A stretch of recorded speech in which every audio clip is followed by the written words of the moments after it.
नमस्कार। इंदु की आवाज़ चैनल में आपका स्वागत है। हमारी आज की कहानी है पिता की पेंशन। सुबह से काम करते करते शांति जी बहुत थकावट महसूस कर रहे थे, इसीलिए थोड़ी देर के लिए टीवी के सामने बैठ गई और बड़े शौक से अपना पसंदीदा कार्यक्रम देखने लगी। तभी दिन भर के काम से थोड़ी देर के लिए समय निकालकर टीवी देखना उन्हें अच्छा लगता था। उनके पति राजेश जी भी पास में बैठे अखबार पढ़ रहे थे। अभी उन्होंने टीवी देखना शुरू ही किया था कि अचानक टीवी बंद हो गया। शांति जी यह देखकर चौंक गई कि उनकी बहू नेहा के हाथ में रिमोट था। उसने ही टीवी बंद कर दिया था। शांति जी ने हैरानी से पूछा, क्या हुआ बहू, टीवी क्यों बंद कर दिया? तभी नेहा ने कड़कड़ाती आवाज में, अम्मा जी, सारा दिन आपकी टीवी देखती हैं, मालूम भी है कि बिजली का बिल कितना आ जाता है। तभी अखबार को चेहरे के सामने से हटाते हुए राजेश जी बोले, बहू, यह कौन सा तरीका है अपनी सास से बात करने का? अब क्या यह टीवी भी नहीं देख सकती? तभी उनकी बहू ने कहा, बाबूजी, यह तो आपको भी मालूम है कि बिजली का बिल कितना आता है। आप तो सारा दिन बस अखबार में ही खोए रहते हैं। हमें तो अपने बच्चों का भी सोचना है। आज से यह रिमोट मेरे पास रहेगा। यह टीवी सिर्फ शाम को ही चलेगा। मैं खुद ही आपको रिमोट दे दूंगी। यह कहते हुए नेहा रिमोट लेकर अपने कमरे में चली गई। शांति जी तो सदमे से जैसे पत्थर ही हो गई। उन्हें अभी तक विश्वास ही नहीं हो रहा था कि जो कुछ भी उन्होंने सुना वह हकीकत थी या कोई सपना। तभी राजेश जी ने उनके कंधे पर हाथ रखा तो शांति जी की आंखों से आंसू बह निकले। उन्होंने अपने पति को कुछ कहने के लिए मुंह खोला ही था कि राजेश जी ने शांति जी को चुप रहने का इशारा किया और खुद कुर्सी पर आंखें बंद करके गहरे सागर में गोते लगाने लगे। बेटे और बहू में बदलाव तो वो पिछले काफ़ी दिनों से महसूस कर रहे थे। उन दिनों का बिना मतलब को खींचना, बेवजह चीखना और चिल्लाना अब रोज की बात हो गई थी। बेटे ने एक दो बार इशारे में कहा भी था कि यह मकान उनके नाम कर दें और राजेश जी भी यह सोचने लगे थे कि बाद में भी तो सब कुछ बेटे बहू का ही है, फिर अभी क्यों नहीं। लेकिन फिर जब एक दिन वह अपने मित्र से मिले तो उन्होंने सलाह दी कि वसीयत जरूर बनवा लो, लेकिन मकान पहले अपनी पत्नी के नाम लिखना, उसके बाद बेटे के नाम। अपनी पत्नी का बुढ़ापा खराब मत कर देना। कम से कम आपके बाद इज्जत की दो रोटियां तो मिलेंगी। तुम्हारी पत्नी को उन्होंने ऐसा ही किया था क्योंकि उनके दोस्त ने ही सलाह दी थी कि औलाद का असली रंग देखना है तो एक बार झूठ बोलकर देख लो कि तुमने उसके नाम मकान कर दिया है। सच्चाई अपने आप सामने आ जाएगी, लेकिन इतनी जल्दी नकाब उतर जाएगा यह उन्होंने कभी सोचा ही नहीं था। राजेश जी थोड़ी देर यूं ही सोच में डूब रहे थे। फिर उन्होंने शांति जी की तरफ देखा जो आंखें खोले छत की तरफ लगाकर देखते जा रही थी।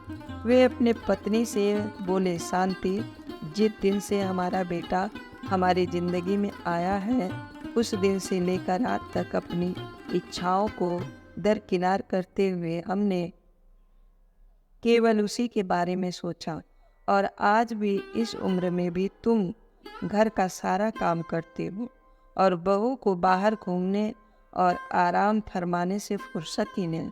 रिटायर होने के बाद भी मैं अपनी पेंशन खर्च घर के लिए देता हूँ, लेकिन इस सब का हमें क्या मिलता है?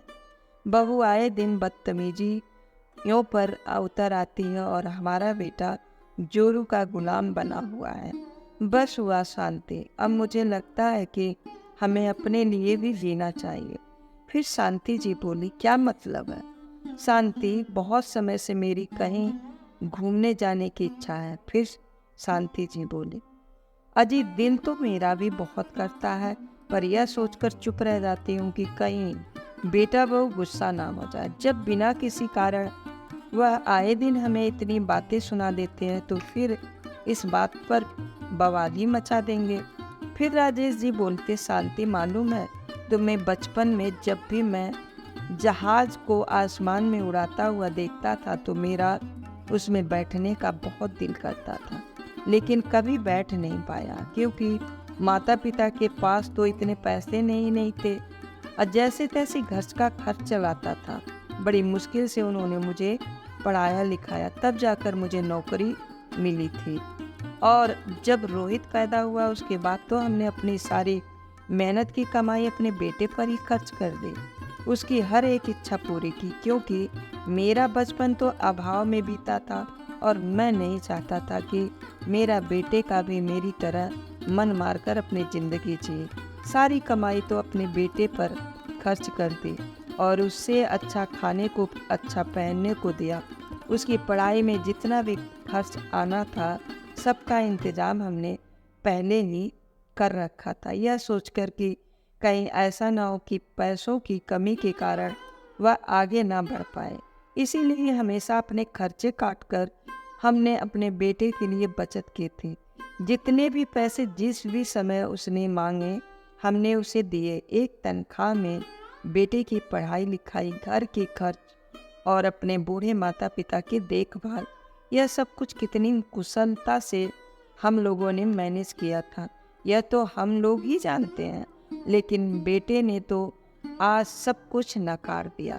सोचा था कि बुढ़ापे में सारी जिम्मेदारी से मुक्त होकर आराम से रहेंगे, लेकिन यहाँ तो बुढ़ापे में ही हमारे बेटे बहू ने हमें ऊपर इतनी बंदिशें लगा दी। इतना तो हम उस समय भी बड़े नहीं हुए थे जब हमारे कंधों पर जिम्मेदारियां थी, और आज जब जिम्मेदारियों से मुक्त होने का समय आया तो बहू ने सारे दिन के लिए तुम्हें कामकाज में व्यस्त कर दिया और मेरी सारी पेंशन के पैसे लेकर आज बेटा बहू हमें ही आंखें दिखा रहे हैं।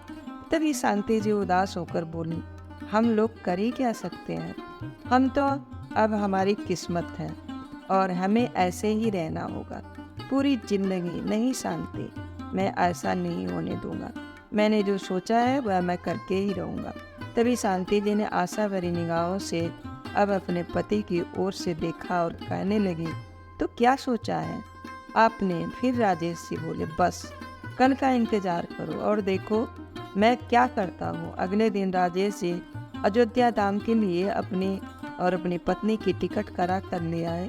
वह टिकट बस या ट्रेन की नहीं थी बल्कि हवाई जहाज की थी। उन्हें हर महीने 10,000 की पेंशन मिलती थी, जिसमें से उन्होंने 5,000 के लिए टिकट करवाए और अपने पास रखे, खर्च के लिए रख दिए। उन्होंने आकर अपनी पत्नी को टिकट दिखाए तो शांति जी घबरा गए। क्या आपने पेंशन के पैसे सारे खर्च कर दिए? अरे यह क्या किया आपने, अब बहू क्या खाएगे? अरे शांति तुम चुप मत करो, हम अपने बेटे बहू पर निर्भर नहीं हैं। मेरे पास खुद की पेंशन आती है। कुछ दिन यूं ही बीत गए, फिर एक दिन उनकी बहू ने यहाँ गुस्से में पैर पटकती हुई उनके पास आई और बोली, माँ जी आखिर आप लोगों का यह चल क्या रहा है? उसकी यह बात सुनकर शांति जी हैरान रह गई और पूछा, क्यों, क्या हो गया बहू? अच्छा बोल तो ऐसे रही हो जैसे कुछ मालूम ही नहीं है। इस बार बाबूजी ने अपनी पेंशन के पैसे नहीं दिए। महीने के 10 तारीख आने हो गए। आज आप उन्हें कह दीजिए कि पेंशन के पैसे निकाल कर मुझे दे दें। दरअसल बहू वो बात यह थी कि इस बार तुम्हारे बाबूजी और मैंने एक साथ घूमने का प्रोग्राम बनाया है और उनकी पेंशन से हमने घूमने के लिए टिकट करवा लिए हैं, इसीलिए इस बार तो पेंशन के पैसे तुम्हें नहीं दे पाएंगे। शांति जी ने संकुचाती हुई कहा तो तभी उनकी बहू बोली, क्या आप दोनों घूमने जा रहे हैं? शर्म नहीं आ रही है? इस उम्र में घूमते हुए चुपचाप घर में बैठिए रहिए जैसे बूढ़े लोग रहा करते हैं। जानती भी हैं घर में कितना काम होता है। आने दीजिए आपके बेटे को, उन्हें भी बताऊंगी कि कितना फालतू खर्च करते हैं आप लोग। उनके माता पिता और हम दोनों से पूछे बिना आपने बाहर घूमने का कैसे सोच लिया? बहू नेहा की बात सुनते हुए शांति जी समझ गई कि आज उनके बेटे के आने के बाद घर में अच्छा सा हंगामा होने वाला है, क्योंकि हमेशा से घर में यही होता आया है कि पेंशन का सारा पैसा उनके बेटा बहू उनसे ले लिया करते हैं और अपने हिसाब से खर्च करते हैं। यहाँ तक कि उन्हें इसमें से 500 रुपये निकालने की भी इजाज़त नहीं थी। अगर वह ऐसा करते तो घर में जोरदार झगड़ा होता था। एक बार की बात है कि राजेश जी ने अपनी पत्नी को शादी के सालगिरह पर 1000 का साड़ी लेकर दी तो पेंशन में से 1000 कम उनको देकर बहू राजेश जी को चिल्लाते हुए बोली, इसमें से 1000 का आपने क्या किया, कहाँ खर्च करके आए हैं? जब राजेश जी ने कहा कि मैंने तुम्हारी सास के लिए उसकी मनपसंद साड़ी खरीदी है, क्योंकि बहुत दिनों से उसने साड़ी नहीं खरीदी थी अपने लिए। जब भी मैं उसके लिए साड़ी खरीदने लगता था तो वह कहती थी कि मेरे पास बहुत साड़ियाँ हैं, लेकिन जब पहनने की बारी आती थी तो एक भी अच्छी साड़ी नहीं दिखती थी। इसीलिए सोचा कि उसके लिए एक साड़ी खरीद लो। उसी समय नेहा बोली, क्या साड़ी खरीदने में 1000 खर्च कर दिए? इस उम्र में आप लोग एनिवर्सरी का तोहफा दे रहे हैं। एक दूसरे को जरा सोचिए, घर में छोटे बड़े कितने खर्चे होते हैं, बिजली पानी राशन सबका हमें देना पड़ता है, लेकिन आप लोगों को भी क्या पता है कि शहर में रहने कैसा होता है। पूरी जिंदगी तो गांव में रहे। इस वाक्य को याद करते करते शांति जी मन ही मन घबराती जा रही थी कि जब बहू ने 1000 के पीछे इतना बड़ा हंगामा कर दिया था तो अब तो पेंशन के सारे पैसे ही टिकट पर खर्च हो गए। शाम को जैसे ही शांति जी का बेटा रोहित घर लौटा तो नेहा ने उसे सब कुछ बता दिया।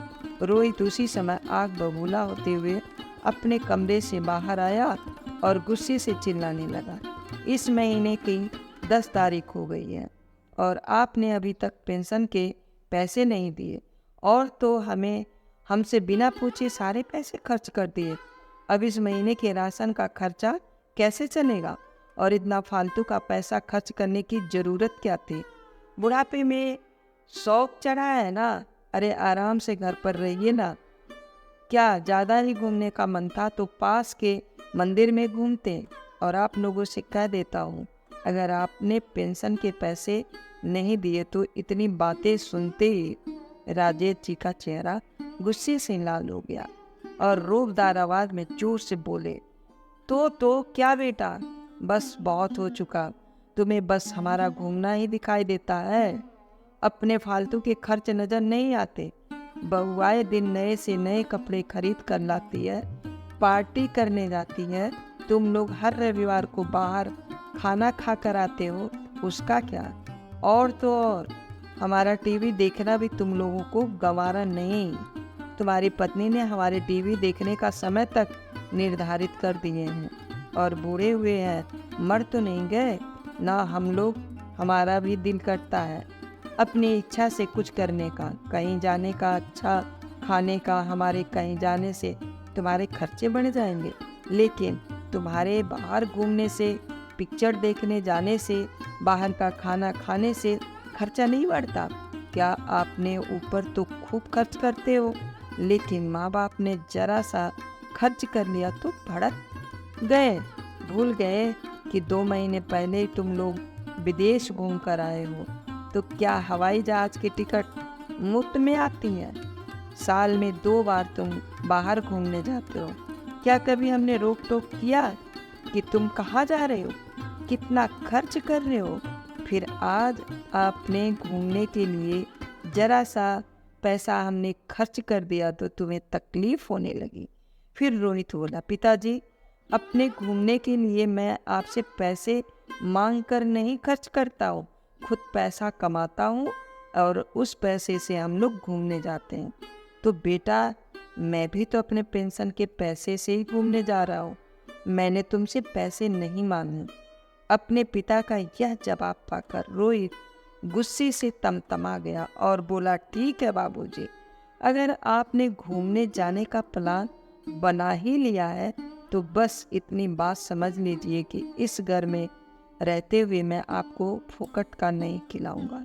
खर्चे के लिए पैसे तो आपको देने ही पड़ेंगे, नहीं तो आपको रोटी नहीं मिलेगी।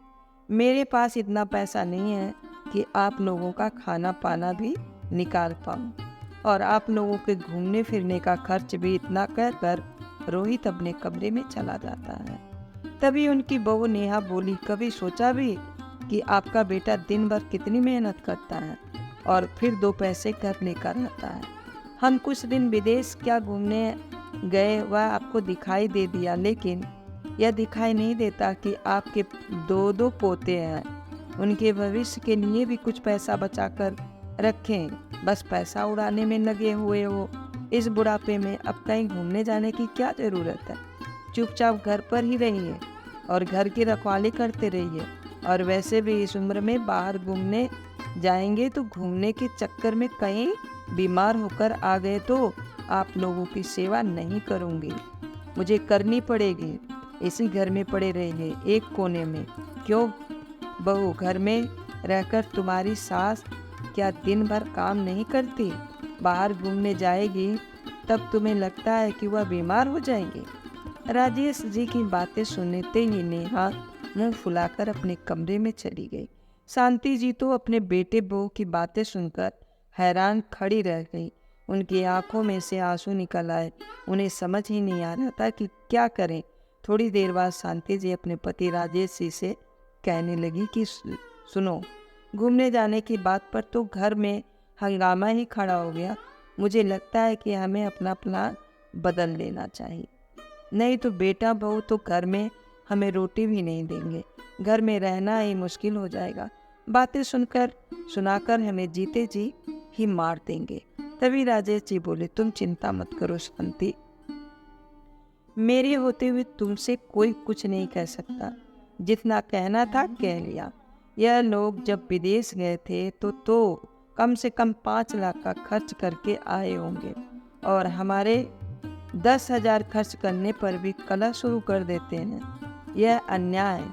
आखिर कब तक सहते रहेंगे? हम कभी न कभी तो बोलना ही पड़ेगा, वरना हम इसी तरह समझौते ही करते रह जाएंगे। अगले दिन सुबह सुबह जब शांति जी रसोई में चाय नाश्ता बना रही थी, तभी सभी लोग नाश्ता कर रहे थे। तो शांति जी ने अपने बहू और बेटे की तरफ देखा तो उनके चेहरे पर अभी तक गुस्सा सवार था। तो वह किसी से बात कर रहे थे, ना ही किसी से नजरें मिला रहे थे। राजेश जी अपने घर के माहौल को अच्छी तरह समझ रहे थे। जैसे ही नाश्ता खत्म हुआ तो राजेश जी ने शांति जी से कहा, शांति, अब हम लोगों ने घूमने जाना है तो चलो, तुम्हें तो 2-3 नई साड़ियाँ दिलवा देता हूँ और अपने लिए कुछ अच्छे कपड़े खरीद लेता हूँ। बहुत दिनों से मैंने भी अच्छे कपड़े नहीं खरीदे हैं। अब घूमने जाएंगे तो पुराने कपड़े तो नहीं पहनेंगे ना। राजेश जी के इतना बोलने की देर थी, उनके बेटा बहू तो पहले से ही भड़कने को तैयार थे। सारी सीमाएं लांघता हुआ उनका बेटा रोहित बोला, बाबूजी, अब हम आपको अपने पास नहीं रखते। अरे, आपने तो सारी हदें पार कर दी। आप अपना रहने का इंतजाम कहीं और कर लीजिए। सारी शर्म तो आपने बेच खाई है। अब बुढ़ापे में आप घूमने जा रहे हैं। हमसे आपकी यह हरकतें बर्दाश्त नहीं होती। फिर राजेश जी ने कहा, बेटा, हम अपने रहने का इंतजाम कहीं और क्यों न कर लें? यह घर हमारा है, इसे मैंने अपनी कमाई से बनवाया था, और तो और इस घर की ज़मीन भी मेरी मेहनत की कमाई से खरीदी गई है, और इस हिसाब से यह घर मेरा है। लेकिन बाबूजी, आप भूल रहे हैं कि यह मकान मेरे नाम कर चुके हैं। फिर राजेश जी एक मुस्कान के साथ बोले, नहीं बेटा, मुझे अच्छी तरह से याद है कि मैंने वसीयत में क्या लिखवाया है। वो तो भला हो मेरे दोस्त का, जिसने मुझे यह सलाह दी कि मुझे जीते जी अपना मकान अपने बेटे के नाम नहीं करना चाहिए, और अच्छा हुआ कि मैंने मकान तुम्हारे नाम नहीं किया, नहीं तो हमें बेघर करने में तुमने एक पल की भी देरी नहीं करनी थी। एक बात कान खोलकर सुन लो कि मैंने और तुम्हारी माँ ने ज़िंदगी में खूब इज्जत कमाई है, और अगर तुम लोग मेरी या तुम्हारी माँ की बेइज्जत करोगे ना, यह मुझसे बिल्कुल बर्दाश्त नहीं होगा। इसीलिए आज मैंने फैसला किया है कि तुम ऊपर की मंजिल पर शिफ्ट हो जाओ और अपनी गृहस्थी अलग बसा लो, और मुझे हर महीने 10,000 किराया देना ही पड़ेगा। फिर कोई दूसरा मकान भी ढूंढ सकते हो। मुझे उससे में कोई एतराज़ नहीं है। आज महीने की 20 तारीख है, तुम्हारे पास 30 तारीख तक का समय है, सोचकर जवाब दे देना। मैं उसी हिसाब से आगे के बारे में सोचूंगा। अब फैसला तुम्हारा ही है। तभी नेहा बोली, अगर आप हमें इस घर से निकाल देंगे तो इतने बड़े घर का क्या करेंगे, और इस बुढ़ापे में आप लोगों की देख रेख कौन करेगा? हम आपके बेटा बहू हैं, आखिरकार हमें तो आपके काम आएंगे। तभी राजेश जी ने कहा, अरे अरे अभी तो हम लोगों के हाथ पैर चल रहे हैं, तब तुम्हारा यह हाल है। जब हम पूरी तरह से तुम्हारे ऊपर निर्भर हो जाएंगे तब तुम हमें भूखे मार दोगे। अब अगर अपने पैसे खर्च करने ही है तो हम तुम्हारा रोब क्यों सहन करें? रही बात बुढ़ापे में गुजारा करने की, तो इतना बड़ा घर है, इस घर में मैं 2 किराएदार आराम से बिठा सकता हूँ, और काम वाली बाई मिलना कोई मुश्किल बात नहीं है। खाना पकाने वाली और घर के बाकी के काम के लिए हम बाई रख लेंगे। अपनी पेंशन से हम अपना बुढ़ापा मज़े से काट सकते हैं। तुम्हारे बुढ़ापे की चिंता तुम हमारे मत करो। यह बहु बात सुनकर रोहित और नेहा दंग रह गए। चलो शांति, हम शॉपिंग करने चलते हैं। कहते हुए राजेश जी ने अपनी पत्नी का हाथ पकड़ा और बाजार लेने चले गए। यह जवाब सुनकर उनके बेटा और बहू के पैरों तले जमीन खिसक गई। उन्हें यकीन ही नहीं हो रहा था कि उनके पिताजी ऐसा भी कुछ कर सकते हैं। शाम के समय वे अपने लिए अपने मनपसंद कपड़े खरीद कर ले आते, लेकिन उनकी बहू नेहा ने अब शांत रहना ही उचित समझा। उसे समझ आ गया था कि यदि अब वह कुछ कहेंगे तो उसके ससुर 2-4 बातें उसे और सुना देंगे। अगले दिन रमेश जी और शांति जी को हवाई जहाज में बैठकर अयोध्या धाम की यात्रा पर जाना था, जिस कारण वे बहुत खुश थे, क्योंकि वह पहली बार अपने हवाई जहाज में बैठने का सपना पूरा करने जा रहे थे। सुबह के समय वे दोनों तैयार होकर अपने बैग लेकर जैसे ही बाहर निकलने लगे तो अपने बेटे और बहू को आवाज़ देते हुए कहा कि हम 10 दिनों के बाद आएंगे, तब तक तुम अपना इंतज़ाम कर लेना। इतना कहकर वे दोनों एयरपोर्ट के लिए निकल गए। एयरपोर्ट पर हवाई जहाज़ को देखकर वह अंदर ही अंदर बहुत खुशी महसूस कर रहे थे और अपनी पत्नी से कहा, लगे जहाज़ तो सच में बहुत बड़ा होता है।